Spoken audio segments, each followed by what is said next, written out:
I still cannot believe this card is in one piece. I was kinda skeptical when I bought it with my own money almost 4 months ago. Because plenty of products I've bought in the last 12 months from well-known brands were just faulty on arrival, like my Avenger wind-up stand, Lastolite collapsible background, Aputure 1200X, Nanlite 240C softbox, etc. I've never heard about the ZILR brand before, but this one still impresses me each time we ride it in the rough terrain in the forest, like mud, sand, roots, small fallen trees, small hills. At the time I'm recording this, I have 68 kilometers on the odometer and this card never failed. I lost 2 small parts, but both times in the trunk of my car when they catch the transport net which is installed there. So once I lost this part because it grabbed the net I have installed in my trunk, and also once I lost this protective cap, but it was also in the trunk. Other than that, it is really solid. But does it have any cons? Sure, the pockets inside are too small. I would actually prefer a few on the outside of the fabric, especially for the liquids. There is an accessory for the card called Saddle XL, which probably solves that problem, but I do not have it yet, so I guess I will get it soon. It is freaking heavy. I do not like to load it and unload it from my taller car, the SUV.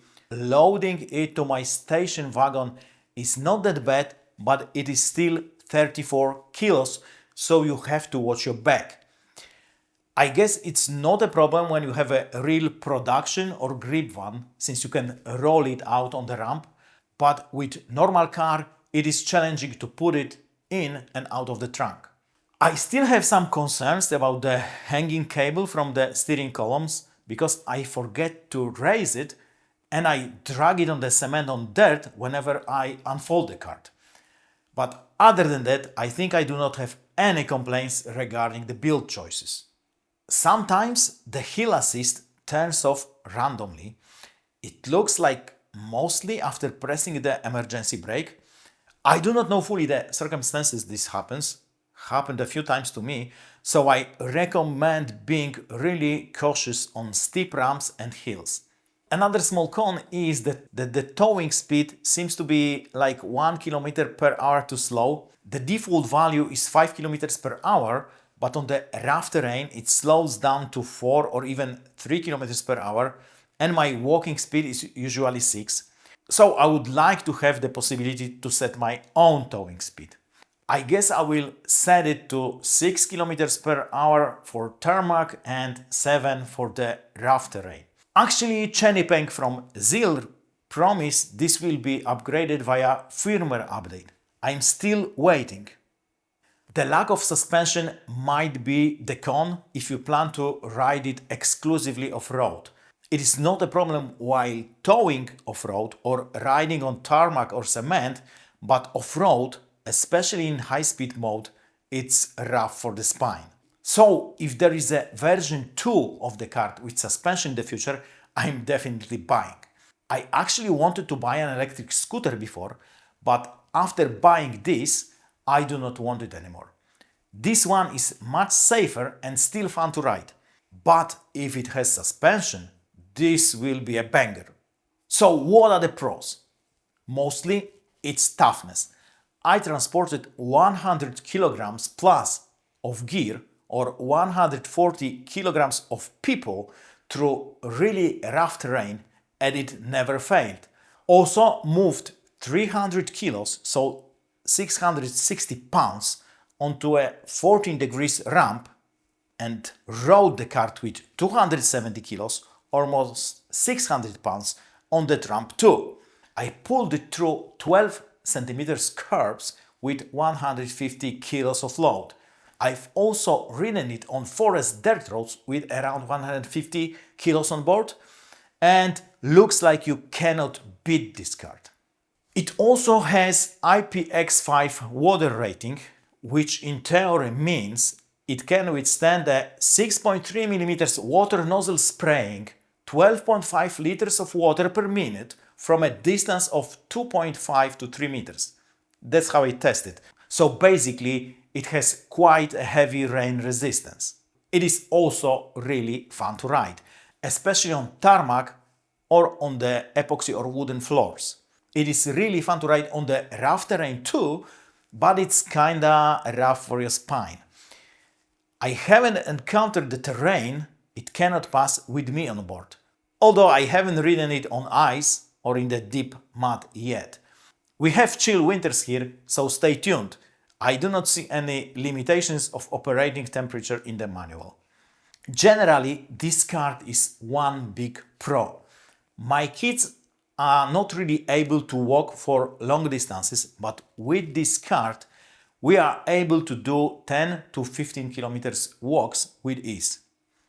The cart also needs some accessories. The ZILR have 16 to choose from, but I will definitely recommend few. First, the transport coat. I hadn't bought it initially and that was a mistake. The trunk of my car got quite dirty quite quickly because I've ridden the cart off-road on dusty roads. You can probably still see some dust on the cart. This accessory prevents it from happening. It also has some pockets, but I haven't used them to be honest. The second bench. I bought it right away with the cart because I knew there was a crowd of people who'd like to ride the cart, so it was no-brainer. I recommend additional battery if you plan really long rides. We actually drained the battery to zero once. We went on the really long walk into the forest, and since it got really late, we returned like 5 kilometers riding the cart at full speed in high-speed mode, and like 500 meters from the car the battery died. So I have to pull the car the last leg. So there is an option to buy additional battery with 2 times faster charger. I guess I would recommend a second battery for anyone who does video production every day to always have one ready. And I guess I myself would buy one just in case they stop producing them in the future. They are LiFePO 4 batteries, so in theory they have like 6,000 plus charging cycles. And lately I charge my ZIPR battery from my power station and my micro off-grid solar installation using the included 3 ampere charger. So my ZIPR energy is free. I also recommend getting foot pegs for the second rider. I do not have them either, but the second rider does not have where to put her feet. I have a tow hitch and the mount from it can be used as footrest, but to a really limited degree, so I want the pegs too. They also have a crossbar mount I recommend getting. I made one myself from square aluminum tubing, but if you want an in-house solution, this might be it, especially if you plan bigger loads. I can attach mine like this with heavy-duty Velcro in 4 positions depending on the load I carry, and the price was I think like 50% of the original crossbar mounts, but I guess it's not as secure as the first party ones, so it is your call. I can recommend the towing hitch if you have a lot of gear. I use it with a third-party card and it works great. I haven't tested it yet in the really rough terrain, but on the concrete it is really nice, although you won't be able to get through tight spaces with the trailer. I have also bought a rain jacket. The cart itself is IPX5 rated, but I wanted it for the electronics like power station I transport using the cart. I still haven't got it after more than 3 months from Markotech. I guess I have to send the 10th reminder. So after all that abuse I put this cart through, it is still 100% working. I'm really amazed. I still have a really tiny dose of anxiety it will fail someday, but so far it is so positively surprising, especially when everything around fails or it is delivered in non-working state. I will definitely let you know if it fails. Without it, it won't be possible to transport 30 kilo power station, 40 kilos of the ballast box, 2 heavy light stands, heavy light like Aputure 1200X, plus 2 cameras with tripods through the forest. I even encountered a forest ranger once, and he never questions the card being used in the forest, and actually we have quite strict rules here in Poland. I had more than 10 video shoots with this card already and 5 or more photo sessions. It is definitely one of the most useful tools I got this year. And I think this is also the best item I've bought this year so far. There is only one item on my purchase list which has a chance to beat it, and it's a production one.